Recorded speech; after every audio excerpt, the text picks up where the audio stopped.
As you all would probably know, an antenna or a radar is a popular device used to transmit electromagnetic waves. Sir? Although the... ఒక చిన్న doubt. అదేంటంటే ఈ telepathy feelings కి base వేవ్సే కదా? ఆ waves ని receive చేసుకొని decode చేయడానికి ఏదైనా డివైస్ ఉందా? ఆ డివైస్ మన మనసులోనే ఉంటుంది బుజ్జి. Silence please. అంత తేలిగ్గా తీసిపారేయాల్సిన చిన్న విషయం ఏమీ కాదు అభిరామికి వచ్చిన డౌట్.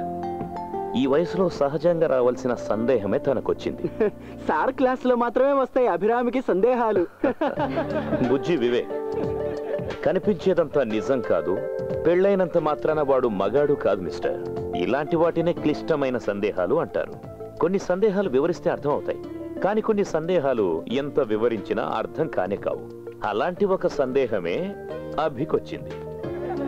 మనోజ్, నువ్వు ఇలా క్లాసులో ఈల వేస్తే నిర్దాక్షిణ్యంగా నేను బయటకు పంపించాల్సి వస్తుంది. Sorry sir. Miss Abhirami, doubts అన్ని తీరి డిగ్రీ పుచ్చుకునే వయసు నీకు ఇంకా వచ్చినట్టు లేదనుకుంటాను. ఆ వయసు వచ్చినప్పుడు నీ సందేహాలన్నీ నన్ను అడిగితే చాలు, నేను వాటన్నిటిని తీరుస్తాను. ఓకే? ఓకే సార్, అప్పటి వరకు నేను వెయిట్ చేస్తాను. అంతవరకు వెయిట్ చేస్తే లైఫ్ వేస్ట్ అవుతుంది.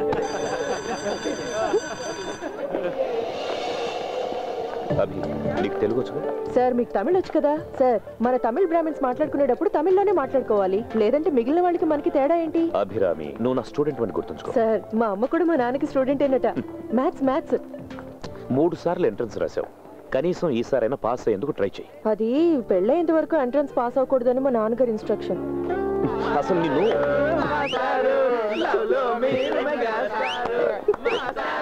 కానివ్వండి కానివ్వండి కానివ్వండి.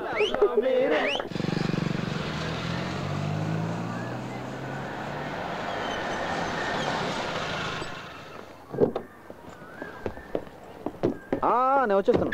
5 minutes.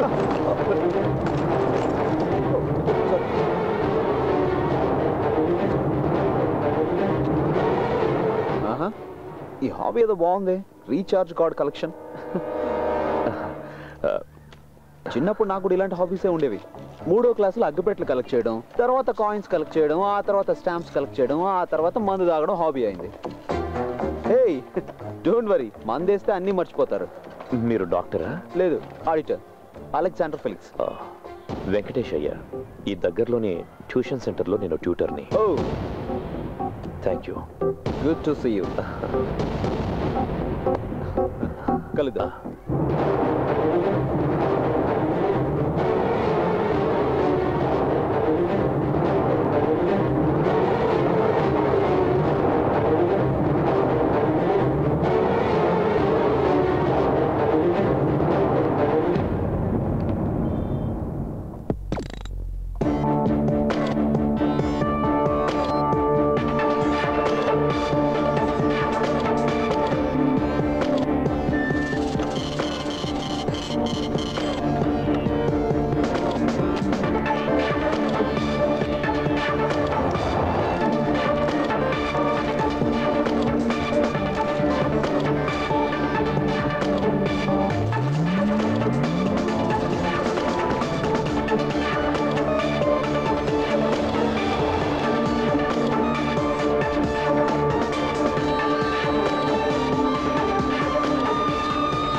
Prince of Paper, the only one.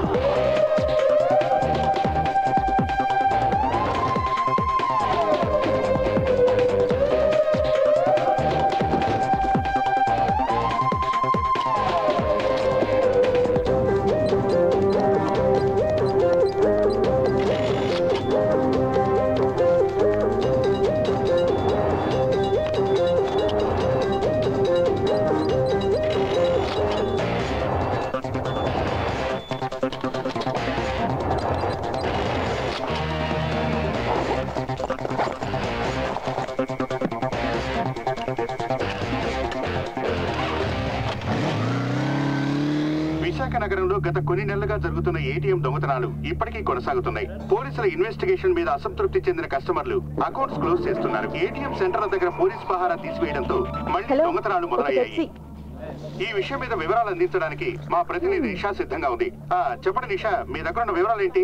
Suresh, computer కనిపెట్టడం ద్వారా ప్రజలకు జరిగిన మేలు ఏంటంటే ఏటీఎం బ్యాంకింగ్ సిస్టమ్ 24 గంటలు ప్రజలకు సేవలు అందిస్తున్న ఈ ఏటీఎం సిస్టమ్స్ మీద ఈ సంఘటన నమ్మకం కోల్పోయేలా చేసింది. ఐబీఐ బ్యాంక్ ఎగ్జిక్యూటివ్ డైరెక్టర్, ప్రముఖ బిల్డర్ అయిన నందకుమార్ మాధవ్ ప్రస్తుతం మన స్టూడియోలోనే ఉన్నారు. మిస్టర్ మాధవ్, ఇప్పటికే మీ ఐబీఐ బ్యాంక్ ఇబ్బందుల్లో ఉంది. మళ్ళీ ఏటీఎం దొంగతనాలు మొదలవటంపై మీ అభిప్రాయం ఏంటి? అది ఈ రేంజ్ లో ఇంత పెద్ద దొంగతనం జరగడం అనేది ఇదే మొదటిసారి. ప్రస్తుతానికి ఈ విషయంపై నేను ఎటువంటి అభిప్రాయం చెప్పలేను. అది కాదు మిస్టర్ మాధవ్, ఈ దొంగతనాలన్నీ కూడా మీ బ్యాంక్ కి సంబంధించిన ఏటీఎంస్ లోనే జరుగుతున్నాయి. ఒకవేళ మీ మీద ఎవరైనా కక్ష కట్టారు అంటారా? అలా చెప్పడానికి లేదు. Thank you mister Madhav. Vizag లో జరుగుతున్న ఈ ఏటీఎం దొంగతనాల మీద అసిస్టెంట్ పోలీస్ కమిషనర్ ప్రత్యేకంగా ఇన్వెస్టిగేషన్ చేస్తున్నారని తెలిసింది. ఆ వివరాలకు వెళ్దాం. నాన్న మరో ఉద్యోగం వెతుక్కోవాల్సి వచ్చేట్టుంది. ఈ బ్యాంక్ లోనే job, zonal manager.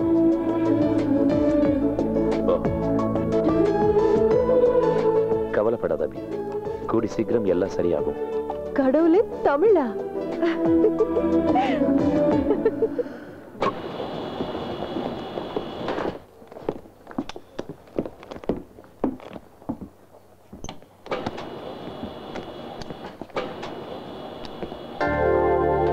Hello hello, come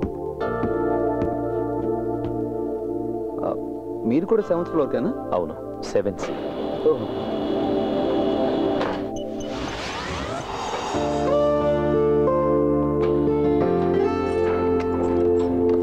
మాస్టారు, నేను ఒక్కనే ఉన్నా. ఫ్రీగా ఉన్నప్పుడు రండి. ఫ్రీగా ఉంటే వస్తాను.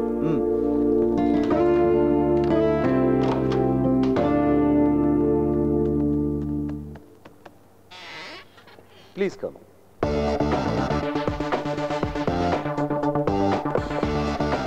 Sir, ACP.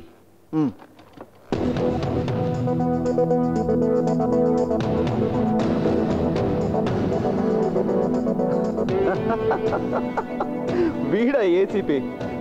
ఏం కర్మరా బాబు, మీకేం తెలుసా? మరి మేము బెస్ట్ ఫ్రెండ్స్. ఇది ఇవ్వండి. Morning sir. Good morning sir. Felix గారి ఇన్వెస్టిగేషన్ డీటెయిల్స్ ఉన్న ఫైల్ సార్ ఇది. ఈ మెంటలోడా స్టేట్మెంట్ అంతా తయారు చేసింది. మీరు తెలుసని చెప్పారు ఆయన? ఒకనొకప్పుడు తెలుసు. Best fellow. Mister Madhav, shall I? Sure. ఇంతవరకు జరిగిన ఏటీఎం రాబరీస్ అన్నీ ఒక్కసారి మాత్రమే జరిగాయి. బట్ ఇక్కడ జరిగిన మ్యాసివ్ రాబరీ వరల్డ్లోనే ఫస్ట్ టైం. ఆన్లైన్ బ్యాంకింగ్ ఉన్న ఈ కాలంలో ఒకే బ్యాంకుకు చెందిన కస్టమర్స్ అందరి వివరాలు తను గుప్పెట్లో పెట్టుకోగలిగాడు అంటే భవిష్యత్ కాలంలో బ్యాంక్ అంతం చూడడం, అకాల మరణం. అంతం గురించి చెప్పడానికి వీడో పెద్ద నోస్టడామస్. అంటే మీరేం చేయలేనంటారా? నో, నేనేం అలా అనలేదు మాధవ్. చూడండి, ఈ ఏసీపీ ఏం చెప్పాడో నాకు తెలియదు, కానీ ఈ రాబరీ వెనకాల ఒక టెక్నికల్ మెథడ్ ఉంది. దాన్ని ప్రతిభ అని నేను అంటాను. ఆ ప్రతిభను ఎలక్ట్రానిక్స్లో చూపించుంటే చాలా గొప్పవాడై ఉండేవాడు. బట్ అదే సమయంలో తన ప్రతిభను అన్ని బ్యాంకులు ఇలాగే చూపించుంటే అన్ని బ్యాంకులు కూడా ఇబ్బందుల్లో పడి ఉండేవి. ఇక్కడ ఈ బ్యాంకులో మాత్రమే ఇలా జరుగుతోంది అంటే ఇది కేవలం డబ్బు కోసం జరుగుతున్న రాబరీ కాదు, బ్యాంకు నాశనాన్ని కూడా కోరుకుంటున్నాడు. బహుశా అది ఒక్కరు కావచ్చు, కొందరు కావచ్చు, లేదా ఒక సంస్థ అయినా కావచ్చు. మిస్టర్, ఎస్, మీరు మీ సైంటిఫిక్ సైడ్ మాత్రం ఎక్స్ప్లెయిన్ చేస్తే చాలు. దొంగ ఎవరైనా కావచ్చు, పట్టుకునేది పోలీసులు. మా పని మమ్మల్ని చేసుకొనివ్వండి. ఓ, మీ ఘనకార్యాల గురించి చెప్పక్కర్లేదు. ఏటీఎంకి వచ్చే వాళ్ళ పాకెట్స్, బ్యాగ్స్, చివరికి అండర్వేర్లు కూడా చెక్ చేస్తున్నారు. ఈ కారణంగా చాలా మంది అకౌంట్స్ క్లోజ్ చేసుకుంటున్నారు, తెలుసా మీకు? అందువల్లనే హోమ్ మినిస్టర్తో మాట్లాడి ఏటీఎం దగ్గర పోలీసుల్ని తీసేయించాల్సి వచ్చింది. కానీ ప్రజలకి మాత్రం ఇన్వెస్టిగేషన్ అని కలరిస్తారు. ఆపవయ్యా, నేను నిన్ను మొదటి నుంచి గమనిస్తూనే ఉన్నాను. కాకి డ్రెస్ అంటేనే నీకు పడనట్టుంది. మిస్టర్, మహత్తరమైన విషయం ఏదైనా కనిపెడితే కొంచెం మాకు చెప్పు. అంజనా అరోరా. లేదు, ఇతనితో అన్నాను. మిస్టర్ సుందరం. సరే, ఈ అంజనా అరోరా అది అతనితో అన్నాను. మిస్టర్ మాధవ్, ప్రస్తుతానికి మనకి 2 దారులు ఉన్నాయి. 1, వెంటనే పిన్ నెంబర్ చేంజ్ చేసుకోమని కస్టమర్స్కి ఆదేశాలు ఇవ్వడం. 2, మిషన్లో లోడ్ చేసే కరెన్సీ సీరియల్ నెంబర్ని రికార్డ్ చేసే సిస్టమ్ని ఏర్పాటు చేయడం. Let's see. ఓకే.